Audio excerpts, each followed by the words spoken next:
അനിമോളും ആതിരയും കൂടെ ഉപ്പുമാവ് എടുക്കാൻ വരികയാണ്. ഉപ്പുമാവ് കണ്ടപ്പം തന്നെ അനിമോൾക്ക് മതിയായി. അനിമോൾ പറയുന്നത് എനിക്ക് ഉപ്പുമാവ് വേണ്ട, ഞാൻ ഉപ്പുമാവ് കഴിക്കത്തില്ല എന്ന് പറയുന്നത്. ആതിര അവരോട് ചോദിക്കുന്നത് ഡിന്നറിന് എന്താണ്? അപ്പം ആര്യം പറയുന്നത് എന്താണെന്ന് അറിയത്തില്ല. അപ്പം ആതിര ചോദിക്കുന്നത് നിങ്ങൾ ആലിപ്പുറോട്ട ഉണ്ടാക്കാവോ, ഞങ്ങൾ ദാൽ കറി ഉണ്ടാക്കാമെന്ന്.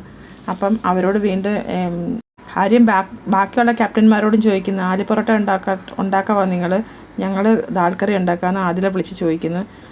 അനീഷും സാബുമോനും കൂടി ഇരുന്ന് ഉപ്പുമാവ് കഴിക്കുകയാണ്. അപ്പോൾ അനിമോൾ വിളിച്ചിട്ട് ചോദിക്കുന്നു സാബു നിനക്ക് ഉപ്പുമാവ് വേണമെന്ന് വിളിച്ച് ചോദിക്കുന്നു. സാബു പറയുന്നു വേണമെന്ന് പറയുന്നു. അനിമോൾ സാബുവിന് ഉപ്പുമാവ് കൊടുക്കുന്നു. സാബുവിന് അനിമോൾ ഉപ്പുമാവ് കൊടുത്തിട്ട് പറയുന്നു അനീഷേട്ടനും കൂടെ പകുതി കൊടുക്കാനെന്ന്. അപ്പോൾ സാബു ചോദിക്കുന്നത് എന്താ ഉപ്പുമാവ് വേണ്ടതെന്ന്. ഇല്ല എനിക്ക് വേണ്ടാന്ന് പറയുന്നു. അനീഷയും വിളിച്ച് ചോദിക്കുന്നത് എന്താ ഉപ്പുമാവ് വേണ്ടതെന്ന്. ഞാൻ ബ്രെഡ് കഴിച്ചെന്ന് ചിരിച്ചുകൊണ്ട് പറയുന്ന അനിമോൾ. എന്നിട്ട് നൂറ എടുത്തോട്ട് പോവുകയാണ്. നൂറയ്ക്കാണെങ്കിൽ ഫുഡ് പിടിക്കുന്നേ ഇല്ല. നൂറയ്ക്ക് രാവിലെ തൊട്ട് വയറ്റിന് സുഖമില്ല, വയറ്റ് വേദനയൊക്കെ എടുക്കുന്നത്, ഈ ഫുഡ് കഴിക്കുമ്പോൾ വോമിറ്റ് വരുന്നതെന്ന് പറയുന്നത്. അനിമോൾ വെള്ളം നിറയെ വെള്ളം കുടിക്കണമെന്ന് പറയുന്നത്. അപ്പം നൂറ പറയുന്നത് ഞാൻ വെള്ളമൊക്കെ ഇഷ്ടംപോലെ കുടിക്കും, എൻ്റെ ബോട്ടിൽ നിറയെ വെള്ളം ഞാൻ കുടിക്കുമെന്ന് പറയുന്നത്. അപ്പം അതിൽ ചോദിക്കുന്നത് ചായ വേണം, ഞാൻ ചായ ഇട്ടുകൊണ്ട് വരാമെന്ന്. എനിക്ക് കഴിക്കാൻ പറ്റുന്നില്ല ഉപ്പുമാവെന്ന് പറയുന്നത്. സ്റ്റിക്കി കണക്കിരിക്കുന്നു. അന്നേരം അനിമോൾ പറയുന്നത് വേണ്ടെങ്കിൽ കഴിക്കേണ്ടെന്ന് പറയുന്നത്. അപ്പം നൂറ പറയുന്നത് എനിക്ക് വോമിറ്റ് ചെയ്യാൻ വരുന്നെന്ന് പറയുന്നത്.